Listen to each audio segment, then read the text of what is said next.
And we continue at 2:05 in the afternoon on the John Phillips Show. Mr. Randy Wings in Culver City. John, I have a correction to make here thanks to listener Diego. Diego writes in at johnnydon'tlikeshow@gmail.com on the gas station. Guys, that iconic drop is from a gas station that was in Long Beach. If the cashier is dummy. Specifically, it was on Redondo and 7th. I was living just down 7th at the time, and now I live in Lakewood. Small world.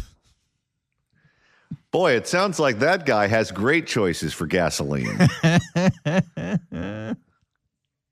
Get an EV, buddy. You'll be safer. 800-222-5222 is the telephone number, 1-800-222-5222. It is our pleasure to welcome our next guest to the program. He is the media director for FAIR, which is the Federation for American Immigration Reform, Ira Melman. Ira, welcome. Thanks. Good afternoon. Well, thanks so much for stopping by. So this story in Mexico is a story that is dramatically unfolding right before our very eyes. And certainly it has a lot of consequences for a lot of different groups of people. Obviously, right now, the chaos in the streets of Mexico is the number one problem. But if you're looking at it from the point of view of doing trade with Mexico or tourism to Mexico, I'm sure those industries are all shaking in their boots right now. And what's most surprising to me about this story, following the assassination of the drug lord, El Mencho, is that I'm shocked at how many people seem to be totally unaware of what's going on down there, where people are focused on the Olympics. They're focused on the State of the Union address. They're focused on, I don't know, March Madness coming around the corner. And I talk to people about it who have vacations that are booked to Mexico. And I say, are you going to go there? And they're like, yeah, no, it's no problem. This just happens from time to time in Mexico. And I know people who are down there and people who are in Puerto Vallarta specifically, and they're being told to shelter in place. Some of the buildings don't have power. Flight attendants and pilots who work down there for American Airlines are stuck down there. They're being told to shelter in place. And it seems like the larger public is totally unaware of how bad it actually is.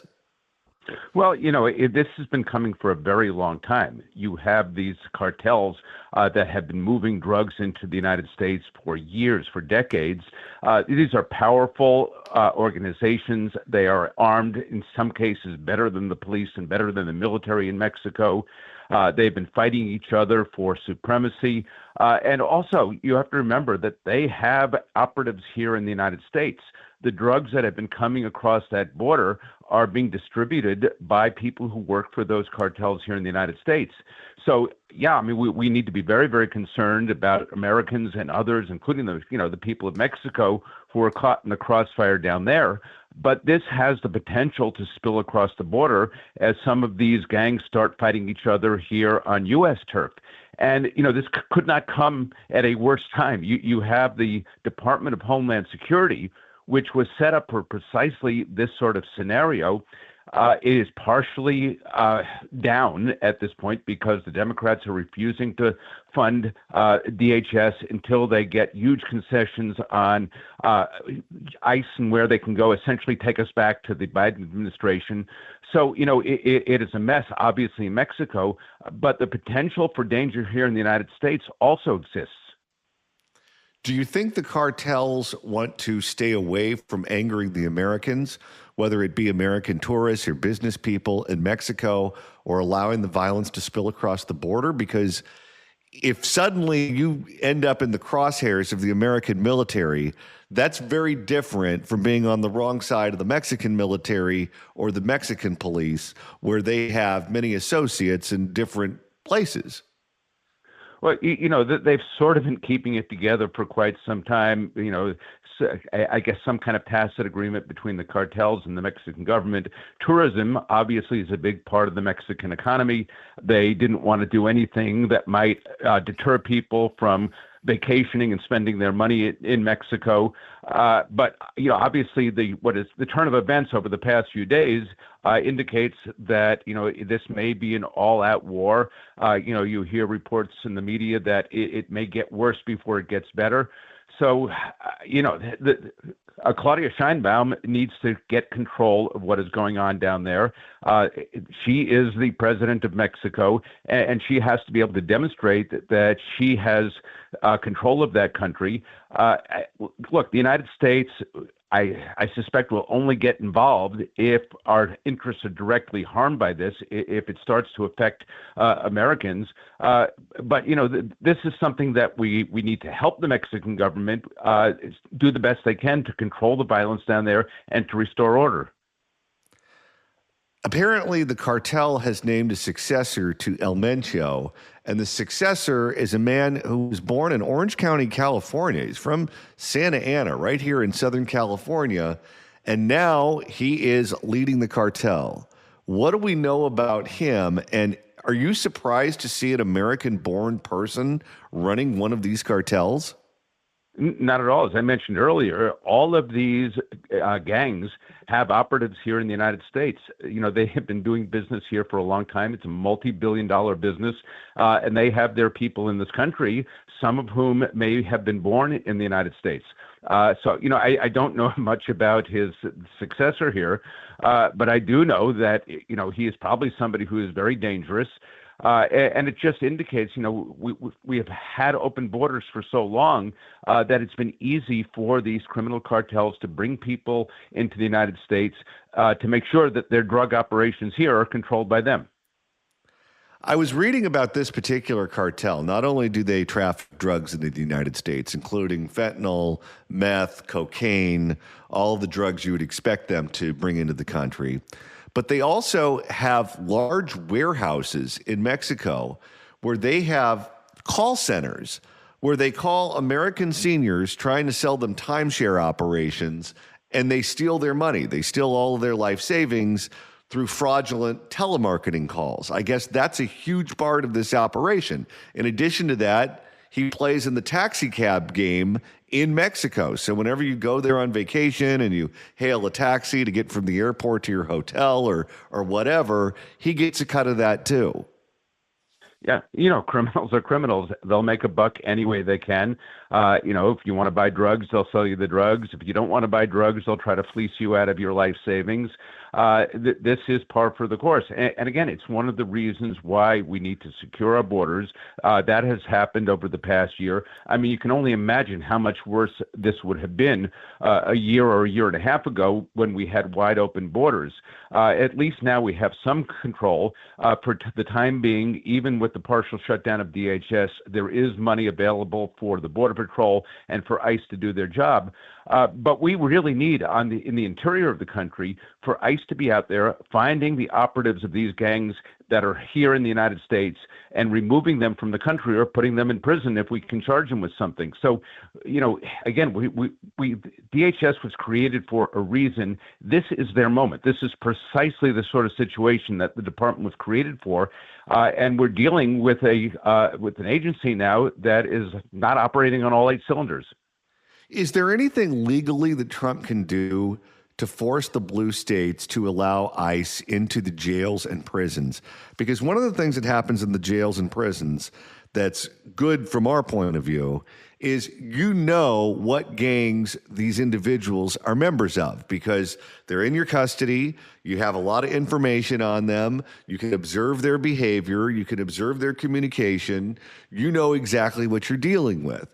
And if we know right now that we have problems with members of certain cartels and we have an opportunity to deport members of certain cartels because they're already in our custody, but blue state governors and blue state mayors won't allow ICE into those facilities, what do we do about that now? Well, we saw examples of that in Los Angeles last June, most recently in Minneapolis. They have, as Tom Homan said, that they're going to flood the zone. If these local jurisdictions refuse to cooperate, if they refuse to turn over people at the jailhouse door, where we know that they're not going to be armed and can be taken into custody easily, then they're going to go out there in the community and they're going to find them, and we're going to see repeats of the situation. There's also the option that the federal government has to withhold funding from these local jurisdictions. You look at places like California, they're pretty strapped for cash. So, that is leverage that they can use. I'm not quite sure about the legal aspect of it. I'm sure there are things that they can do and probably have a long list of things that they're contemplating, lawyers working on it right now. But there are things short of that they can do immediately. They can deploy people to these hotspots, and they can start withholding federal funds from communities and jurisdictions that refuse to cooperate and actually act in common sense. Given the fact that the Democrats hate Donald Trump with the hot, hot hate of 1,000 suns, and they seem to just reflexively be against anything and everything that he wants to do, with a couple of exceptions, Fetterman in Pennsylvania, Dean Phillips in Minnesota, and a couple of others. Do you think if he tries to go in and deport members of this cartel that's causing all of this chaos and all of this violence, that the Democratic governors and mayors will do what they did before? You can't deport him. He's a father. He has American citizen children. He's a child. He's a pillar of the community. He's trying to get his life back together. Well, yeah, I mean, obviously they are going to put up resistance. We saw that in L.A. last year. We saw that in Minnesota recently. They simply do not want the immigration laws of this country enforced. They are willing to allow people in those communities to become collateral damage. You have to remember, you don't have to be a violent criminal in order to be deported from the United States. All you need to do is be in the country illegally. These laws exist for a reason. Even if you are not committing violent crimes, you're having an impact on the community. Your kids are in school. It makes it difficult for other kids who are trying to get an education to get the education that they deserve. It affects people's jobs. It affects the availability of affordable housing. These are the sorts of things that are of concern to average Americans. It may not be of concern to Gavin Newsom and to Karen Bass, but for a lot of Americans, these are important considerations. And the federal government needs to just do its job.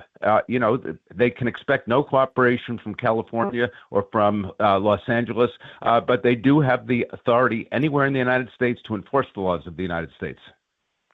Yesterday, we spoke with Ken Cuccinelli, who is the former Attorney General of the state of Virginia, and he said he believes that this action went down because the American government, led by Donald Trump, went to the Mexican government and said, this guy needs to go. We know exactly where he is. We know exactly how to safely get him. You're going to do it or we're going to do it. Which one is it going to be? If you do it, we will help you, but it's going to happen. Do you believe that that's how this happened?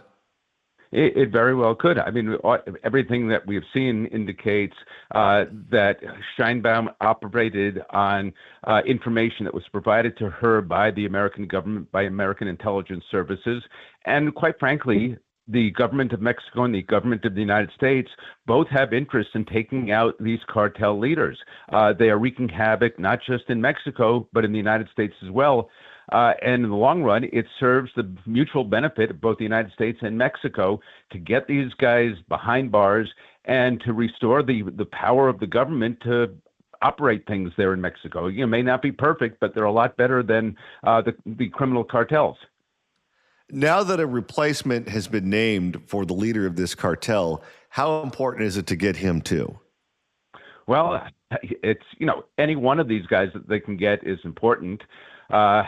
Look, I mean, they're all, I guess, living in fear of, meeting the same fate as El Mencho did. There is also, they are dealing with other cartels. It's not just the governments of the United States and Mexico they have to reckon with. They have rival cartels. They're all fighting for the same turf. And, if we don't get them, they may end up even worse off if they land in the hands of one of the rival cartels. Let's shift gears here and talk about legal immigration, because one of the things that we've seen, not just with members of the cartel, but members of other criminal organizations who have been let into the country, certainly people with very extreme boutique political beliefs who believe that violence is an acceptable form of speech. We've vetted many of these people. Afghanistan in particular is something that we've spent a lot of time talking about and reading about, where the people that we allowed in from Afghanistan were allegedly vetted and they were all fine. And then every so often one goes off and shoots up a room full of people. When it comes to legal immigration from Mexico and countries with problems with cartel violence, and we give them citizenship, we allow them into the country. When we vet these people, do you believe that that process is foolproof, or do you believe that we're allowing a lot of bad hombres into the country and giving them legal status? Well, no process is ever foolproof, but the way we have been doing it leaves a lot of loopholes, and we've seen people come into the country who have criminal records, who have associations with terrorist organizations. Compounding the difficulties is the fact that in some of these countries you have governments that refuse to cooperate. The government of Yemen isn't going to tell you whether, this guy's a member of a terrorist organization. We don't have operatives on the ground there to do the kind of background checks that are necessary. So we need to have a process in place that is a lot slower, a lot more thorough. They have taken advantage of the sheer volume of the number of people who've come to the United States in recent years. We can't do the job with the magnitude of immigration that we have seen in recent years. We have to slow it down. We have to especially pay attention to countries that pose potential threats to the United States, where we don't have the ability to do the kind of vetting that you might get if you were from a friendly government. So the first consideration here has to be the safety and security of the American public. And, for a long time, that has it was an afterthought if it was a thought at all. Last question before you go. We know that the cartels impact just about every aspect of Mexican society, where if you are a high-ranking member of, let's say, a police department, you get to a point to where you have to work for the cartel or they find a way to get away from you. If you're a shopkeeper and you become too successful, you have to go ahead and give them a cut, or they're going to find a way to deal with you. It limits the amount of success that individuals can achieve in that country. And that's part of the reason why so many people come across the border legally and illegally, where they're looking for economic opportunity. They're looking for a place where they can live, where they're not threatened by the cartels. If that criminal element that touches so many parts of Mexican society was taken out, I believe that would help us out with illegal immigration immeasurably, because the motivating force that's pushing them out, whether it be through economics or through just physical violence, would then be eliminated, and Mexico would be much more prosperous. Yeah, absolutely. Mexico should be a prosperous country. It does have an educated class. It does have resources. The problem has been bad government. These narco-terrorist groups that have been roaming freely around the country. These are problems that need to be solved domestically. The people of those countries need to decide once and for all that they are not going to put up with this anymore. It's got to come from within. The United States can be helpful. We can try to work with the Mexican government. We can try to work with groups and individuals in these countries, but we can't change it for them. At some point, the people have to step up and say, enough is enough. We saw that with the fall of communism in Eastern Europe, where people finally stood up and said, we're not going to take this anymore. We've seen it in other places. It's really easy for us to sit here in the United States in the relative comfort that we have and tell other people they have to do this, but realistically, it is the only option. Ira Melman, Media Director for the Federation for American Immigration Reform. You can get them online at fairus.org. Ira, thanks so much for stopping by. Pleasure. Thank you. 800-222-5222 is the telephone number, 1-800-222-5222. If you'd like to email the show, you can do so at johnnydon'tlikeshow@gmail.com. And if you want to listen to us over the weekend in Fresno, Randy, that's easy to do. Hey, we're giving you 15 hours of this every single week, but we are in a couple other places, including podcasts that you can listen to whenever you want by searching for The John Phillips Show wherever you get your podcast. And if that's still not enough, I packaged together a very special edition of the Fix California Hour replay, and it airs on our sister station, KMJ in Fresno, Saturdays at noon. So if you're driving through the Central Valley, whether it's Fresno, Fresno or Bakersfield, Merced, Madera. Turn on to 580 on the AM dial. It's a huge signal, or 105.9 FM, or stream it at kmjnow.com. That's kmjnow.com. The Fix California Hour replay, Saturdays at noon on KMJ. 800-222-5222 is the telephone number. 1-800-222-5222. It is our pleasure to welcome our next guest to the program. She is the Real Clear Politics national political correspondent. She is also the author of Fool's Gold, The Radicals, Con Artists, and Traitors Who Killed the California Dream and Now Threaten Us All, available online at Amazon.com. You can follow her on X at Susan Crabtree. Susan Crabtree, welcome. Thanks so much for having me. So yesterday, you mixed it up with America's sweetheart, Izzy Gardone, who is the official spokesman for Gavin Newsom, paid for by the taxpayers of the state of California. And I just want to go through the details of the correspondence here to make sure I have this correct. You were working on a story about Gavin Newsom as a reporter, and you were doing your due diligence by asking his office, his press office, who's paid for by the state of California, the taxpayers, to answer press questions directed to the governor's office about an article that you were working on. You were trying to check your facts, make sure you have it correct before you went to print. And instead of answering your question or saying he didn't have the answer to your question or whatever, he told you to bleep off. Is that true? Yes, absolutely true. I was a little taken aback because he had previously, on basic questions about Gavin Newsom's baseball career, his alleged baseball career that lasted 3 months and at Santa Clara University, he had called my questions that were cited, with facts and different interviews that Gavin Newsom had held and sources that I had talked to. He had called my questions delusional about 2 weeks ago. And I said, that's funny, Izzy, can you just answer my questions, please? I try to maintain, a little civility and oh, he's being funny. Okay. But this one was really quick. It happened within minutes of me submitting the question. And he clearly was, not having a good day. Well, I don't think it's him not having a good day. I think that's who he is.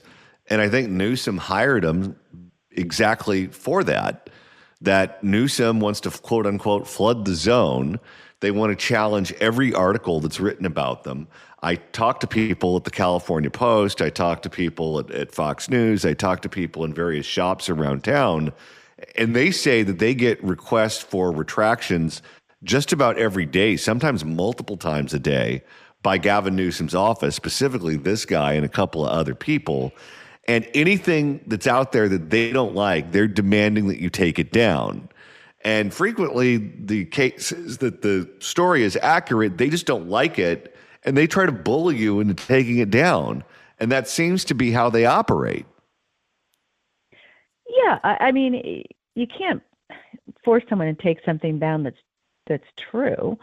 I think they were in a particularly bad mood because of all of the criticism over what many regarded as racist comments that Gavin Newsom made when he said his 960 SAT made him just like you, and he was talking to the mayor of Atlanta, who happens to be black. And so he was getting a complete avalanche of criticism, including by Cornel West, on that comment. And he justified that comment, went on to say, well, I have dyslexia, and I can't even give speeches, and on and on. And then there was a debate online because he said he's so dyslexic, it's so extreme that he can't read a book, he can't give speeches, and it really hobbles him as a politician. And then this new video showed up about him talking to actually a former colleague of mine named John Allen, a journalist who now works for NBC News, who wrote a book, and he liked the book so much that he said he read it within an hour and a half. So something doesn't add up here. It was situational. His dyslexia seems situational. And there was an online debate going on about, he had said that he was dyslexic, that he got this diagnosis in 1972, which is a few years earlier than most. The California prevailing wisdom, psychological wisdom, came up with, with recognizing dyslexia. So I thought that was a little early. And then he had actually said in a previous interview that he found some documentation when he was cleaning out one of his parents who had died, their houses. So if he did, he's the one bringing this all up, right? He's the one citing it multiple times throughout his life in his memoir, in this speech yesterday. So there was an online debate over whether he had the diagnosis or not. And I simply said, if you would like to put out information saying that you do have the diagnosis, I'd be happy to share that to clear this up. And that's the response I got. What do you think, or how do you think the press is going to react to this? Because he was flippant and vulgar with you. He certainly was that way with Dan Walters on Twitter in an exchange, the dean of the California Press Corps, not long ago. Not long ago, the governor was giving a press conference when Ashley Zavala of KCRA was asking him questions about the bullet train, and then his wife came down on her like a hammer. How do you think the press corps is going to react to be treated like trash, which is clearly what their policy is in dealing with the press? What's interesting, a few members of I would consider, the left-wing press, including Chris D'Eluca, who's a former colleague of mine from our roll call days a couple decades ago, he did come out and ask, what is this treatment of a reporter just on asking a basic question? But I didn't see Brian Stelter from CNN out there. I didn't see the other media critics from CNN, Oliver Darcy, out there speaking in any way on my behalf or saying that this is uncalled for behavior. And I think it was pretty interesting because Dana Bash, their own Dana Bash at CNN, had just clobbered Gavin Newsom in an interview saying he's not being forthcoming about his background and that his grandmother had traveled to the Soviet Union. There was how can he really say he was poor when he was going on these lavish trips with the Gettys all over on safaris all over the world? And he admits in his book that they were quite lavish trips, and he was given a suit, a tailor-made suit to travel and be a part of this, these entourages that the Gettys had when they traveled worldwide. So she clobbered him. I didn't think he was expecting this avalanche of bad press for his memoir rollout, especially considering the fawning press he got from Vogue, and I think it was Vogue and another publication, New Yorker, a couple weeks ago when he first started to launch his memoir tour. I don't know if you saw it, but one of his advisors, I think it was Sean Clegg, gave an interview with the New Yorker where he talked about their strategy. And their strategy is essentially to create viral moments on social media, that is worth so much more to them than participating in sit-down interviews with the traditional media. And they specifically mentioned Jake Tapper putting Newsom in front of 50,000 people. But if they have a dust up with someone with a large following on social media, then that gets in front of millions of eyeballs. So that's what they're looking for. They're looking for viral moments that are, I guess, manufactured on their part to give him as much exposure as possible and to different audiences. Yeah, I thought he kind of wanted me to use the delusional comment a couple weeks ago. He wanted to engage with me. He wanted me to use that online because he didn't say off the record. Because usually when you're engaging with a press secretary and trying to have an earnest conversation, either they get on the phone with you and say, Susan, you're way off here. Let me just inform you. Can we talk on the record or on background or however you want to do it so that I can be forthcoming, and then we can negotiate what you use. And that's usually the process if they're really trying to be forthright and influence your article in a positive way, in the way they want you. If they're trying to spin you, whatever, that's their job. But when he called me delusional on basic questions that I was asking, and I had this all sourced and cited. I gave him a list of all of the citations I had for previous publications, for interviews, and then my sources. And he called me delusional. I thought, he's trying to engage me. He's trying to stir things up. And I didn't bite. But this time when he said F off, I said, you know what? They're having a really bad day. Is he just getting triggered here? And it's worth telling the audience, my audience, and the world and the public at large, how he's treating reporters. I think he's in good company, because the only other politician or comms director that has reacted that strongly, and I'm going to, age myself here, in 33 years in this business, is Anthony Weiner, who gave me a double bird in the Speaker's lobby in Congress when he was still a member of Congress. So, yeah, he's in good company there. I kind of get the impression that his career is on the same trajectory as Anthony Weiner. Because let's not forget, Anthony Weiner came very close to becoming the mayor of New York City. Had that scandal not taken place, he very easily could have been mayor of New York City. And his wife very easily could have been a top advisor to the president of the United States. But the guy was his own worst enemy. And the way he treated other people finally caught up to him, as it always seems to do. And Gavin Newsom seems like he is making a lot of the same mistakes that Anthony Weiner made, because people don't mind being used, people mind being discarded. And it seems like he is using people for whatever publicity they can get him, and then he's discarding them, and he's just moving on to the next one. And people who do that go through friends, they go through colleagues, they go through associates really quickly. And you leave a lot of really angry people in your wake who are looking to find ways to knock you down a notch or two. And eventually someone has the magic bullet. Yeah, well, that comment that he made about Kamala Harris, they've been frenemies for a long time. They pretend that they're on the